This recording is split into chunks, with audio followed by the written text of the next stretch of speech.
उसे रुला दिया। You made him cry. You made him cry.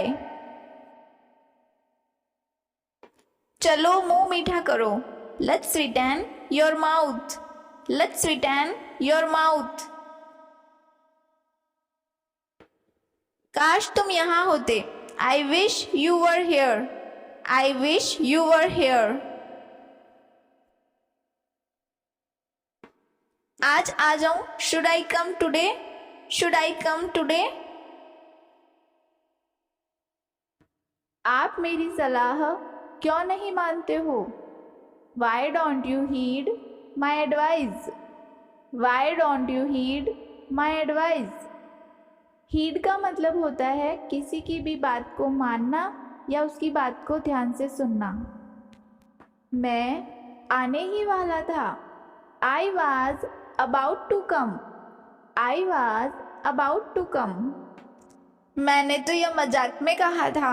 I said it in joke. I said it in joke. वहाँ मुझे 2-3 घंटे लग गए। It took me 2 to 3 hours. It took me 2 to 3 hours. इसमें डरने की क्या बात है? What is to be feared in this? What is to be feared in this? Feared का मतलब होता है डर। तुम्हें किस बात की फिक्र है? What are you worried about? What are you worried about? Worried का मतलब होता है चिंता या फिक्र। तुम्हें किस बात का गम है? What grief do you have? What grief do you have? Grief का मतलब होता है गम। उससे मेरा परिचय करा दो। Introduce me to her. Introduce me to her. कृपया बिल्कुल आराम से बैठिए। Please be seated and feel at home. Please be seated and feel at home. मेहमान को अंदर ले आओ। Bring the guest in. Bring the guest in. कोई आपका इंतजार कर रहा है। Someone is waiting for you. Someone is waiting for you. मेरी तरफ से माफी मांग लीजिए। Beg my apologies. Beg my apologies. Beg का मतलब होता है मांगना या निवेदन करना और apologies का मतलब होता है क्षमा याचना या माफी। मुझे थोड़ी देर हो सकती है। I may be a bit late. I may be a bit late. Maybe का मतलब होता है हो सकता है मुझे देरी हो जाए। मैं ठीक समय पर नहीं आ सकी। Sorry, I couldn't make it in time. Sorry, I couldn't make it in time. क्या कोई आया है? Has someone come? Has someone come? मुझे अभी तुरंत जाना है। I have to leave at once. I have to leave at once. मैं नहीं आ सकूंगा। I won't be able to come. I won't be able to come. दिल लगाकर काम करो।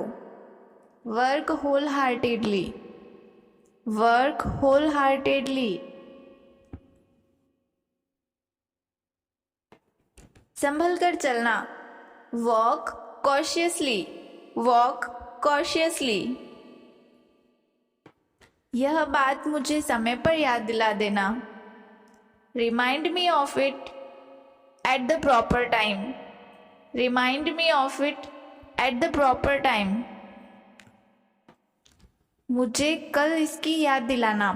Remind me about it tomorrow. Remind me about it tomorrow. किसी को भेजकर उसे बुलाओ। Send someone to call him. Send someone to call him. उसने बहुत रूखा व्यवहार किया। He behaved very rudely. He behaved very rudely. उसके आ जाने पर मुझे खबर करना। Let me know when he comes. Let me know when he comes. आपका बड़ा इंतज़ार किया। I waited long for you. I waited long for you. मेरा काम अभी खत्म नहीं हुआ। My work is not yet over. My work is not yet over. आप उस दिन क्यों नहीं आए? Why didn't you come that day? Why didn't you come that day? एक जरूरी काम आ गया है। There is something important to do. There is something important to do. अब कब मुलाकात होगी? When shall we meet again? When shall we meet again? मुझे छिपकली से डर लगता है। I am afraid of lizard. I am afraid of lizard. Lizard का मतलब होता है छिपकली। ऐसे ही आप खूब सारे सेंटेंस बना सकते हो, जैसे I am afraid of dog, मुझे कुत्ते से डर लगता है।